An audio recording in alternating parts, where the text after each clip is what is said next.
Hello everyone, ఈరోజు పులావ్ని సింపుల్గా ఎలా తయారు చేసుకోవాలో చూద్దామా. దీనికి కావాల్సిన ఇంగ్రీడియంట్స్ ఏంటంటే కొత్తిమీర, అల్లం వెల్లుల్లి, ఇంకా చెక్క, లవంగ, ధనియాలు.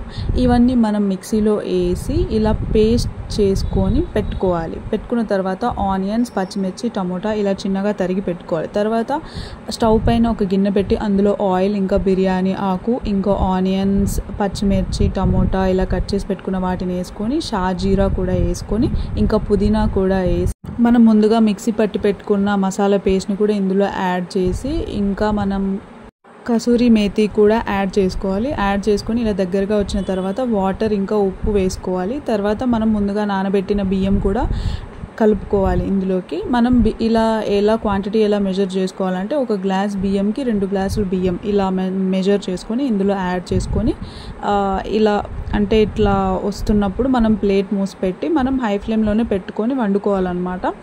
ఇలా దగ్గరగా వస్తుంది అనుకున్నప్పుడు మనం ఇంకా లో ఫ్లేమ్లో పెట్టుకొని మనం కుక్ చేసుకోవాలి. అంతే. ఒక 5 మినిట్స్ తర్వాత స్టవ్ ఆఫ్ చేయండి. ఎంతో టేస్టీగా ఉండే పులావ్ రెడీ. మేమైతే ఈ పులావ్ని రాజ్మా ఇంకా బఠానీ కర్రీతో ట్రై చేసాం. మీరు కూడా ట్రై చేయండి.